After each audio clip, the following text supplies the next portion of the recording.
Bismillahirrahmanirrahim. Assalamualaikum warahmatullahi wabarakatuh. Alhamdulillahirabbil alamin wa bihi nasta'in wa ala umuri dunya waddin. Assalatu wassalamu ala asyrafil anbiya'i wal mursalin wa ala alihi wa sahbihi ajmain. Amma ba'du.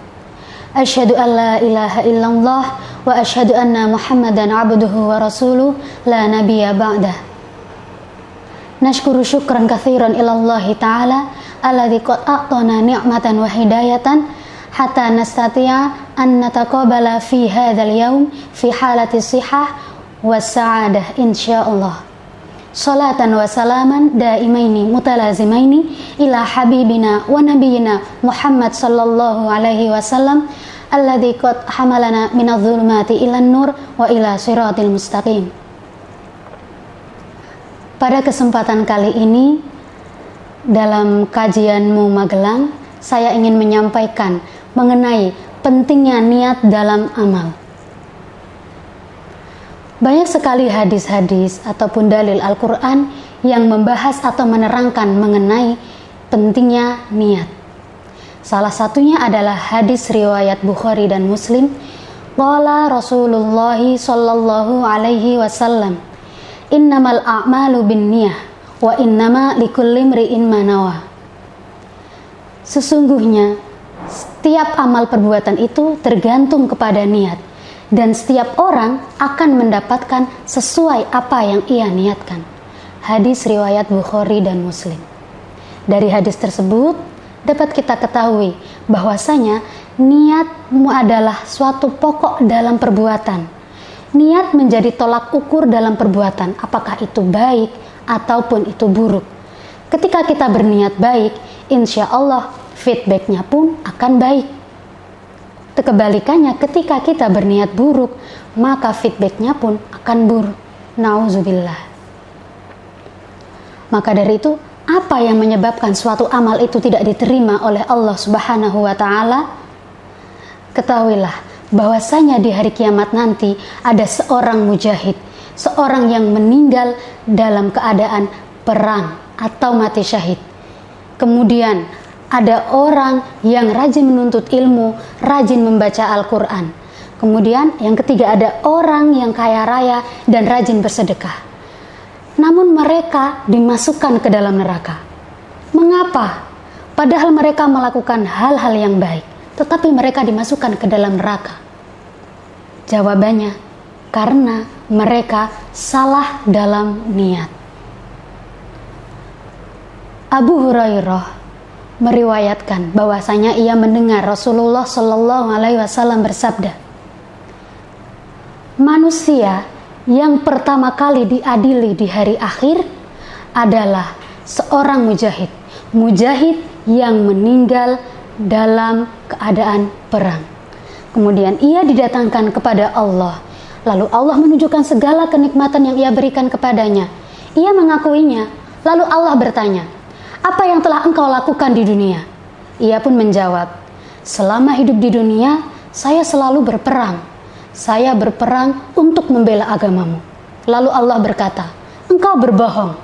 Engkau melakukan itu semua semata-mata hanya karena engkau dipuja oleh orang-orang, hanya agar engkau dianggap sebagai seorang yang pemberani. Lalu Allah memerintahkan untuk menghitung segala amalannya. Kemudian orang itu dimasukkan ke dalam neraka. Selanjutnya adalah orang yang belajar atau rajin menuntut ilmu. Kemudian ia juga rajin membaca Al-Quran. Lalu ia dihadapkan kepada Allah. Allah menunjukkan segala kenikmatan yang ia berikan kepadanya. Ia mengakuinya.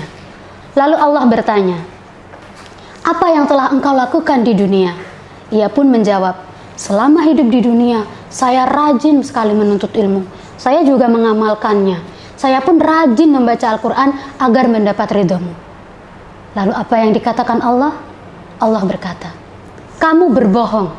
Kamu melakukan semua itu semata-mata hanya agar kamu dianggap sebagai seorang yang alim, orang yang berilmu, orang yang rajin membaca Al-Quran.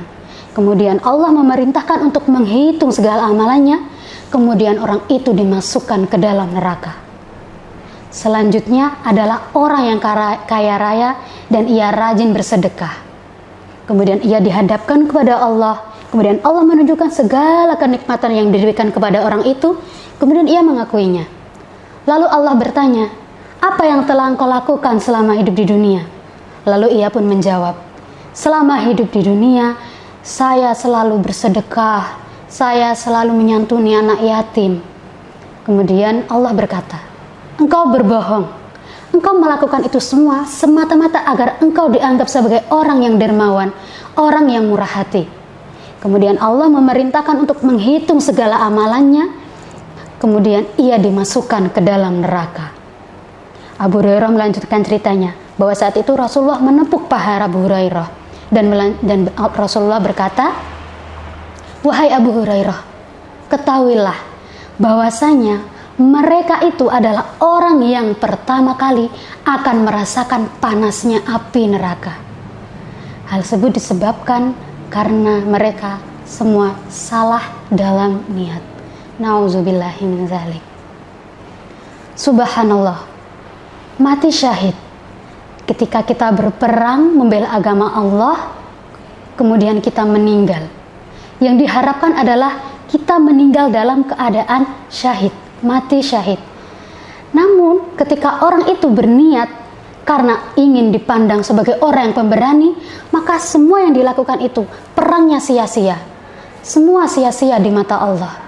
Kemudian orang yang rajin menuntut ilmu.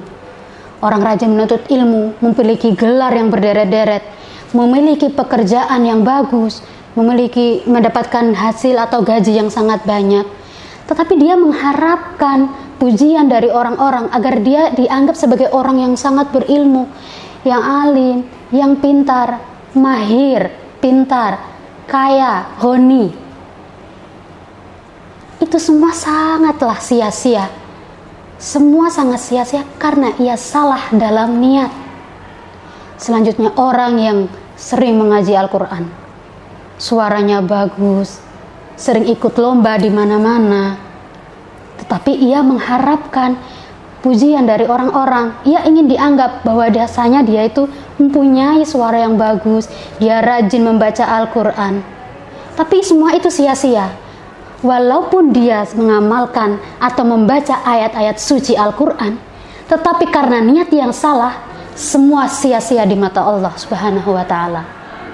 Kemudian orang kaya raya, rajin bersedekah, menyantuni anak yatim, tapi dia mengharapkan juga pujian dari orang-orang agar dia dianggap sebagai seorang dermawan, seorang yang bijaksana, sayang kepada anak yatim, memberikan ini itu. Tapi karena salah niat tersebut, akhirnya semuanya sia-sia di mata Allah. Sangat disayangkan.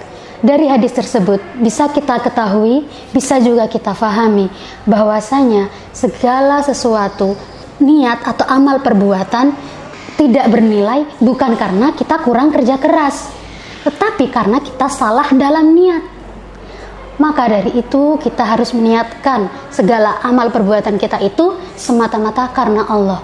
Kita mengharap segala sesuatu hanya kepada Allah, bukan kepada manusia. Karena jika kita berharap kepada manusia, yang ada hanya kekecewaan.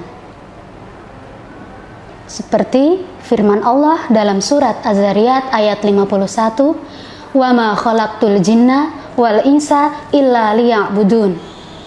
Dan aku tidak menciptakan jin dan juga manusia kecuali agar mereka beribadah kepadaku. Beribadah kepadaku, kepada Allah. Surat Az-Zariyat ayat 51. Dari firman Allah tersebut sudah sangat jelas. Allah menciptakan jin dan manusia. Manusia, kita sebagai manusia agar beribadah kepada Allah. Hidup untuk mencari ridha Allah. Untuk berharap pada Allah bukan kepada manusia. Karena berharap kepada Allah itu pasti, namun berharap kepada manusia itu hanya sia-sia, membuang waktu saja. Maka dari itu, mari kita sama-sama meluruskan niat kita untuk beribadah kepada Allah. Kita melakukan segala amal perbuatan lillahi ta'ala, hanya karena Allah semata. amalan apa sih yang paling mudah dilakukan? Ya, at-tabassum. Apa itu at-tabassum? At-tabassum adalah senyum. At-tabassum huwal ibadah. Senyum adalah ibadah. At-tabassum huwas shadaqah. Senyum adalah sedekah. Senyum adalah sedekah juga tertera dalam hadis Rasulullah. Qala Rasulullah sallallahu alaihi wasallam, tabassumuka fi wajhi akhika lahu sedekah. Rawahu Tirmizi. Tersenyum kepada sesama saudara termasuk sedekah. Hadis riwayat Tirmizi. Tersenyum terdengar sangat mudah, hal yang sangat kecil, namun memiliki dampak yang sangat besar, memiliki nilai yang berharga di mata agama. Maka dari itu, kita harus selalu menebarkan senyum. Tapi jangan salah, menebarkan senyum kepada orang yang tepat, pada orang yang pas, seperti kepada mahram kita. Jangan kepada semua orang terus kita tebar senyuman. Ketika kita menebar senyuman kepada sembarang orang, nanti akan menjadi fitnah, atau orang tersebut bisa menganggap bahwa kenapa orang itu tersenyum sama saya, apakah dia suka sama saya? Kan menjadi salah faham. Itu yang tidak enak. Maka dari itu kita harus tersenyum atau memberikan senyuman kepada orang yang tepat untuk menjaga perasaan satu sama lain. Orang tersebut sangat senang, bahagia, kita pun juga senang. Seperti itu. Tidak mungkin kita bertemu dengan orang kemudian kita cemberut. Nanti yang ada orang itu tambah salah faham. Tidak pernah bertemu sebelumnya, tidak kenal, kok tiba-tiba cemberut. Nah, di sini harus diluruskan ya. Senyumnya itu untuk menjaga perasaan orang lain, bukan kepada termasuk untuk ada hal niat-niat tertentu agar menjauhi salah fahaman. Seperti itu. Jadi di sini saya ingin menegaskan kembali, mengingatkan kembali kepada saya pribadi dan juga kita semua. Mari kita sama-sama meluruskan niat kita, tajdidun niat, memperbarui niat kita agar semua amalan yang kita lakukan diterima di sisi Allah, agar kita hidup di dunia ini juga mendapat ridho Allah Subhanahu wa taala. Kemudian melalui amalan bisa dimulai dengan senyuman. Karena dengan tersenyum itu juga merupakan tanda bahwa kita termasuk orang yang mulia atau memiliki akhlak yang baik. Seperti yang kita ketahui bahwasanya akhlak memiliki timbangan yang sangat banyak, memiliki timbangan yang sangat berat di sisi Allah Subhanahu wa taala. Dengan tersenyum itu juga menunjukkan bahwa kita dapat menambah keimanan dan juga ketakwaan kepada Allah Subhanahu wa taala. Terutama ketika kita tersenyum, saat kita mendapat masalah, kita tersenyum. Itu menandakan bahwa kita mencoba untuk menerima semua ujian yang diberikan oleh Allah. Kita dengan tersenyum, kita belajar untuk ikhlas. Kita juga belajar untuk berhusnuzon kepada Allah. Bahwa insya Allah di balik semua ujian itu pasti akan ada hikmahnya. Baiklah, maka dari itu saya ingin mengingatkan kembali bagi saya pribadi dan juga untuk kita semua bahwasanya penting, sangat penting kita melakukan suatu pekerjaan. Niat adalah yang paling utama sebelum kita melakukan pekerjaan. Di bulan Ramadan ini, marilah kita bersama-sama meluruskan niat kita, tajdidun niat, memperbarui niat kita agar semua amalan yang kita lakukan bisa diterima di sisi Allah. Dan juga kita hidup di dunia tidak lupa bahwasanya untuk beribadah kepada Allah dan untuk mencari ridha Allah. Untuk amalan yang dapat kita lakukan, kita bisa melaksanakan salah satunya dengan cara tersenyum, at-tabassum. Tersenyum kepada sesama orang, tersenyum kepada sesama muslim. Untuk apa? Untuk menjaga perasaan satu sama lain. Mungkin cukup sekian yang dapat saya sampaikan. Syukron ala ihtimamikum. Ungzur maqala wala tangzur man qala wala tansa ilayya. Usikum wa iyaya bitaqwallah. Assalamualaikum warahmatullahi wabarakatuh.